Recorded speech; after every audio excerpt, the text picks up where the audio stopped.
നമസ്കാരം. The path is A goal എന്ന discussion സീരീസിൻ്റെ അടുത്ത സെഷനിലേക്ക് വീണ്ടും ഏവർക്കും സ്വാഗതം. നമുക്ക് ആദ്യം മെഡിറ്റേഷൻ ചെയ്യാം. കണ്ണുകൾ അടച്ച് ശാന്തമായിരിക്കും. ഭൂമി മാതാവിനോടും സർവചരാചരങ്ങളോടും അന്തരീക്ഷത്തോടും കൃതജ്ഞത രേഖപ്പെടുത്തൂ.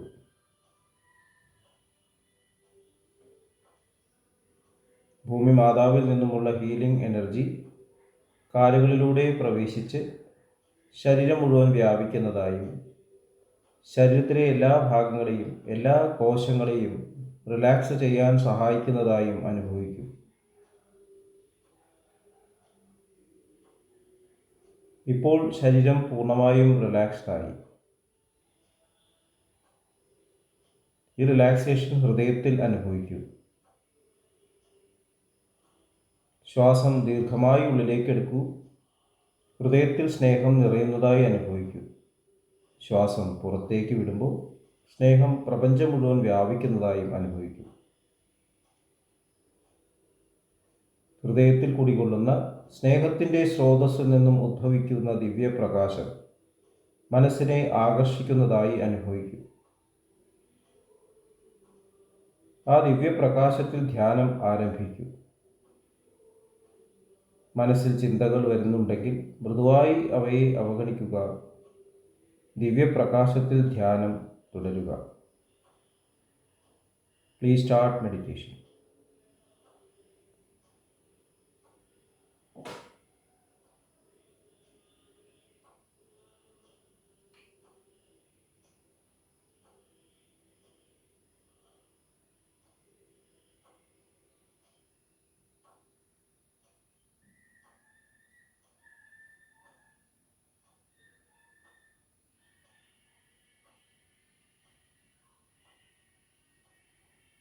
ഓക്കെ, ആ കണ്ടീഷൻ ഹൃദയത്തിൽ നിലനിർത്തി പതുക്കെ കണ്ണുകൾ തുറക്കൂ. എല്ലാവരെയും ഹാർദമായി ഹാർട്ട്ഫുൾനെസ് സാജമാർക്ക് മെഡിറ്റേഷൻ സിസ്റ്റത്തിലേക്ക് സ്വാഗതം ചെയ്യുന്നു.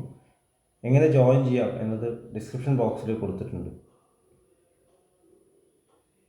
നമ്മൾ ദിവ്യമായിട്ടുള്ള ആ സാമ്രാജ്യം, സ്നേഹത്തിൻ്റെ സാമ്രാജ്യം, ഈശ്വരൻ അധീമനായിരിക്കുന്ന ആ സാമ്രാജ്യം,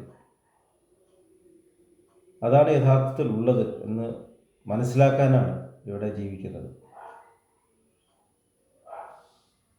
എല്ലായിടത്തും യഥാർത്ഥത്തിൽ എല്ലാം ഈശ്വരൻ തന്നെയാണ്. God is all is nothing എന്ന് ബാബുജി മഹാരാജ് പറയുന്നു. സയൻറ്റിഫിക്കായിട്ട് പറയുകയാണെങ്കിൽ അടിസ്ഥാനപരമായിട്ട് യഥാർത്ഥത്തിൽ ഒരേ സോഴ്സാണ്, ഒരേ ഫീൽഡാണ്. അതിൻ്റെ എക്സ്പ്രഷൻസ്, ഒബ്സർവർ ക്രിയേറ്റ് ചെയ്യുന്ന എക്സ്പ്രഷൻസ് മാത്രമാണ് ഈ പ്രപഞ്ചം എന്ന് പറയുന്നത്. ഒബ്സർവർ ബയാസ് ഉണ്ട്. അപ്പോൾ അങ്ങനെ ഒരു ഒബ്സർവർ ഇല്ലെങ്കിൽ അവിടെ പൂർണ്ണത മാത്രമേ ഉള്ളൂ. ഓം പൂർണ്ണമത പൂർണ്ണമിതം പൂർണ്ണാത് പൂർണ്ണമുദച്യതേ പൂർണ്ണസ്യ പൂർണ്ണമാദായ പൂർണ്ണമേവാവശിഷ്യതേ എന്ന് ഉപനിഷത്ത് പറയും, ഈശാവാസ്യ ഉപനിഷത്ത്. അപ്പോൾ ആ പൂർണ്ണത തന്നെയാണ് ആ സ്നേഹം മാത്രമേ പൂർണ്ണതയാവുള്ളൂ. വേറൊന്നിനും അങ്ങനെ പൂർണ്ണത നൽകാൻ സാധിക്കില്ല. ആ പൂർണ്ണതയെയാണ് മഹാത്മാഗാന്ധിജി അഹിംസ എന്നുള്ള തത്വം കൊണ്ട് പ്രകടിപ്പിച്ച്. ലാലാജി മഹാരാജ് പ്രിൻസിപ്പിൾസ് ഓഫ് കോൺവെർസേഷനിൽ പറഞ്ഞു, നമ്മൾ ഡിസ്കസ് ചെയ്തതാണ്, there should not be an intention to hurt. വേദനിപ്പിക്കാറില്ല, വയലൻസിലുള്ള ഇൻറ്റൻഷൻ കൂടി, ഉദ്ദേശം കൂടി ഉള്ളിൽ പാടില്ല. അതാണ് ഡിവൈൻ ആയിട്ടുള്ള കിങ്ഡം, സ്നേഹം സ്വഭാവമായി മാറിയ ആ കിങ്ഡം. അപ്പോൾ ആ ഒരു കിങ്ഡം എസ്റ്റാബ്ലിഷ് ചെയ്യാൻ നമ്മൾ തയ്യാറാവണം, ഓരോരുത്തരും തയ്യാറാവണം. ഇപ്പോൾ പ്രൈം മിനിസ്റ്റർ വരികയാണ് എന്നാലോചിച്ചു, നാട് എത്ര വൃത്തിയാക്കും. ആദ്യം തന്നെ തയ്യാറാവാൻ വേണ്ടിയിട്ട് സെൻട്രൽ ടീം തന്നെ വരും.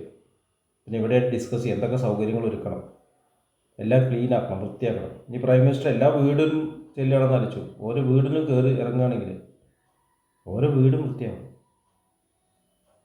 ഭഗവാൻ എന്ന് പറഞ്ഞാൽ പ്രൈം മിനിസ്റ്ററിൻ്റെക്കാളും ഉപരിയാണ്. കാരണം ഹൃദയങ്ങളിലേക്കാണ് അദ്ദേഹം കടന്നു വരുന്നത്. ഓരോ നാട്ടിലും ഓരോ വീട്ടിലും ഓരോ ഹൃദയങ്ങളിലേക്കും ആണ് കടന്നു വരുന്നത്. അദ്ദേഹത്തിൻ്റെ അടുത്ത് നിന്ന് ആർക്കും മാറി നിൽക്കാനാവില്ല. അപ്പോൾ ഇവിടെ ഏതെങ്കിലും തരത്തിൽ ഒരു ന്യൂനത ഉണ്ടെങ്കിൽ തീർച്ചയായിട്ടും അത് യൂണിവേഴ്സ് മുഴുവൻ പ്രതിഫലിക്കും. അതാണ് റിപ്പിൾ ഇഫക്റ്റ് എന്ന് പറയുന്നത്. ഏതെങ്കിലും ഒരു സ്ഥലത്ത് എന്തെങ്കിലും ഒരു തടസ്സമുണ്ടെങ്കിൽ ആ തടസ്സം എല്ലായിടത്തും പ്രകടമാകും. എല്ലാവരും ഹൃദയത്തിൽ അത് ഫീൽ ചെയ്യും. ആ എക്സ്പ്രഷനിൽ തടസ്സം വരും. നമ്മുടെ ശരീരത്തിൽ എവിടെയെങ്കിലും ഒരു മുറിവ് വന്നാൽ നമുക്ക് വേദനിക്കുന്ന പോലെ പ്രപഞ്ചത്തിൻ്റെ എവിടെയെങ്കിലും എന്തെങ്കിലും ന്യൂനത ഉള്ളപ്പോൾ നമുക്ക് ഓരോരുത്തർക്കും ആ വേദന അനുഭവിക്കുന്നു. കാരണം നമ്മളിലൂടെയാണ് അത് എക്സ്പ്രസ് ചെയ്യുന്നത്. അപ്പോൾ അത് തുടച്ചു നീക്കുന്നത് വരെ ഇവിടെ പൂർണ്ണമായിട്ടുള്ള ആ സാമ്രാജ്യം വരില്ല, സ്നേഹത്തിൻ്റെ സാമ്രാജ്യം വരില്ല. അപ്പോൾ അതിൻ്റെ പ്രിപ്പറേഷനാണ് ഈ കൺസ്ട്രക്റ്റീവ് വർക്ക് എന്ന് പറയുന്നത്. അപ്പോൾ നമ്മൾ സാനിറ്റേഷനെ കുറിച്ച് പറഞ്ഞു. ഒരു VIP കടന്നു വരുമ്പോൾ എത്ര വൃത്തിയാക്കണം, വീടും പരിസരമൊക്കെ വൃത്തിയാക്കി വെക്കണ്ടേ. VIP സ്ഥിരതാമസമാക്കുകയാണെങ്കിലും എപ്പോഴും വൃത്തിയാക്കി വെക്കണം. ഏറ്റവും നല്ല ആഹാരം, ഏറ്റവും വൃത്തിയായിട്ട് സിമ്പിളായിട്ട് എല്ലാവരും ഹാർമണിയിൽ ജീവിക്കണം. എന്നാലേ അവിടെ സന്തോഷമുള്ളൂ. ഇവിടെ ചെറിയൊരു പ്രശ്നം ഉണ്ടെങ്കിൽ അദ്ദേഹത്തിന് അവിടെ ജീവിക്കാൻ പറ്റില്ല. അപ്പോൾ ആ തരത്തിലുള്ള ഒരു ക്ലീനിങ് ഓപ്പറേഷൻ ഇവിടെ ആവശ്യമുണ്ട്. മഹാത്മാഗാന്ധിജിയുടെ ജീവിതം നോക്കിയാലല്ലേ അദ്ദേഹം എപ്പോഴും ഏറ്റവും വൃത്തികേടുള്ള സ്ഥലങ്ങളിൽ പോയി താമസിച്ചിരുന്നു. നോവാഖലിയിൽ പോയിരുന്നപ്പോൾ, അതുപോലെ തന്നെ ഡൽഹിയിലും എവിടെയെങ്കിലും കലാപം പ്രശ്നങ്ങളുണ്ടെങ്കിൽ അദ്ദേഹം ചൂസ് ചെയ്യുന്ന സേവാഗ്രാം ചൂസ് ചെയ്ത് ഏറ്റവും വിഷമസന്ധി അനുഭവിക്കുന്ന ക്ലെൻലിനെസ് ഇല്ലാത്ത സ്ഥലങ്ങളാണ് സാധാരണ ചൂസ് ചെയ്യുന്നത്. അവിടെ പോയിട്ട് അവിടെ പ്രവർത്തനം ആരംഭിക്കുന്നു. കാരണം എവിടെയും ഭഗവാൻ കുടികൊള്ളും. ഭഗവാൻ എല്ലായിടത്തും ഉണ്ട്. പക്ഷേ ഭഗവാന്റെ ആ എക്സ്പ്രഷൻ അവിടെ പൂർണ്ണമാവണം. അതാണ് ശുദ്ധീകരണം എന്ന് പറയുന്നത്. പൂർണ്ണമായിട്ടുള്ള എക്സ്പ്രഷൻ, ഒരു തരത്തിലും ബ്ലോക്ക് ഇല്ലാത്തൊരു എക്സ്പ്രഷൻ അവിടെ വരണം. അപ്പം അതിന് എല്ലാവരും സാനിറ്റേഷനെ കുറിച്ച് ബോധവാന്മാരാവണം, ക്ലെൻലിനെസ്സിനെ കുറിച്ച് ബോധവാന്മാരാവണം. നമുക്ക് തന്നെ കയറി ചെല്ലാൻ പറ്റാത്ത ഇടത്തിലേക്ക് എങ്ങനെയാണ് ഭഗവാൻ വരുമെന്ന് വിചാരിക്കുക. നമുക്ക് തന്നെ അയ്യേ എന്ന് തോന്നും. അവിടെ എനിക്ക് പറ്റില്ല, അവിടേക്ക് അഡ്ജസ്റ്റ് ചെയ്യാൻ പറ്റില്ല എന്ന് പറയുന്ന ഒരു സ്ഥലമുണ്ടെന്ന് വെച്ചു. അങ്ങനെയുള്ള ഒരു സ്ഥലത്തേക്ക് ഭഗവാൻ കടന്നു വരും. അങ്ങനെയുള്ള ഒരു സ്ഥലം എവിടെയെങ്കിലും ഉണ്ടെങ്കിൽ അവിടെ സന്തോഷം ഉണ്ടാവും. എല്ലാവരും സന്തോഷം അനുഭവിക്കുന്നു. ഒരു സ്ഥലത്ത് മാത്രം വൃത്തികേടാണ് എന്ന് പറഞ്ഞാൽ അവിടെ കംപ്ലീറ്റ് നാറാൻ തുടങ്ങും. എല്ലാ വീട് മുഴുവൻ വൃത്തിയുണ്ട്, പക്ഷേ ടോയ്ലറ്റ് വൃത്തിയില്ല, വീട് മുഴുവൻ സ്റ്റിങ്ക് ചെയ്യാൻ തുടങ്ങും. അപ്പോൾ എല്ലാ മുക്കും മൂലയും വൃത്തിയാക്കണം, സാനിറ്റേഷൻ. അത് ബോധവാന്മാരാക്കണം. നമ്മൾക്ക് ഈ പബ്ലിക്കായിട്ടുള്ള ഈ സെൻസ് വളരെ കുറവാണെന്നാണ് തോന്നാറ്. ഭക്ഷണം കഴിച്ചാൽ അവിടെ തന്നെ വേസ്റ്റ് വിടും. ഗ്ലാസ് കുടിച്ചാൽ വേസ്റ്റ് പേപ്പർ ഒന്നും നടന്ന് അവിടെ കൊണ്ടിട്ട് ആടില്ല, അവിടെ തന്നെ വലിച്ചെറിച്ചിട്ട് പോകും. റെയിൽവേ സ്റ്റേഷനൊക്കെ നോക്കി അത് കഴിഞ്ഞാൽ ക്ലീനിങ് ചെയ്യുന്ന ആൾക്കാർക്ക് എന്ത് പണിയാണ്. അവർക്ക് പണി തന്നെ പാടില്ല, ജോലി തന്നെ ഉണ്ടാവില്ല. ആ തരത്തിൽ വൃത്തിയാണ്. നമ്മൾ ഇവിടെ നിന്നും പോകുമ്പോൾ നമ്മൾ വന്നതിനേക്കാളും ഭംഗിയായിട്ട്, അറ്റ്ലീസ്റ്റ് വന്നത് എങ്ങനെയുണ്ട് അങ്ങനെയെങ്കിലും വിട്ടു പോകണമെന്നാണ് ബാബുജി മഹാരാജ് പറഞ്ഞത്. ആ ഒരു വൃത്തി നമ്മളുടെ ജീവിതത്തിൽ കൊണ്ടുവരണം, വൃത്തിബോധം നമ്മുടെ ജീവിതത്തിൽ കൊണ്ടുവരണം.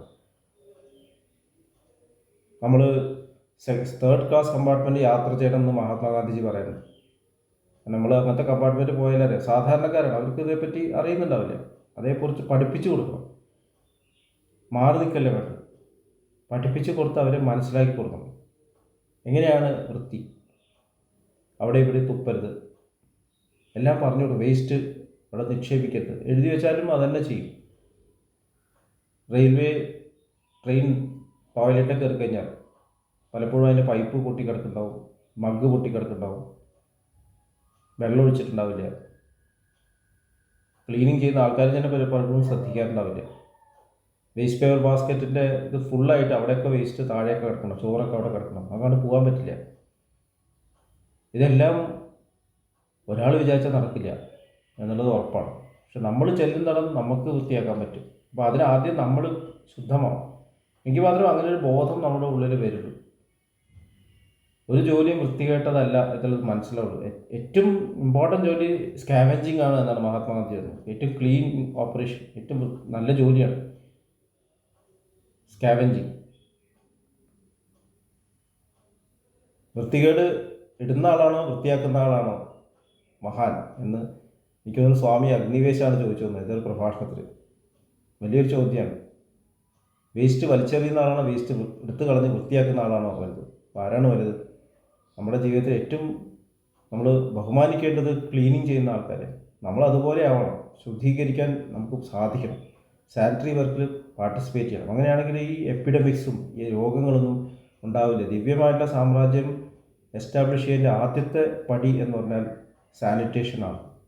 ഇത്രയും പറഞ്ഞുകൊണ്ട് ഇന്നത്തെ ഡിസ്കഷൻ ഇവിടെ അവസാനിപ്പിക്കുന്നു. അടുത്ത സെഷൻ വരെ വിട വാങ്ങുന്നു. നന്ദി, നമസ്കാരം.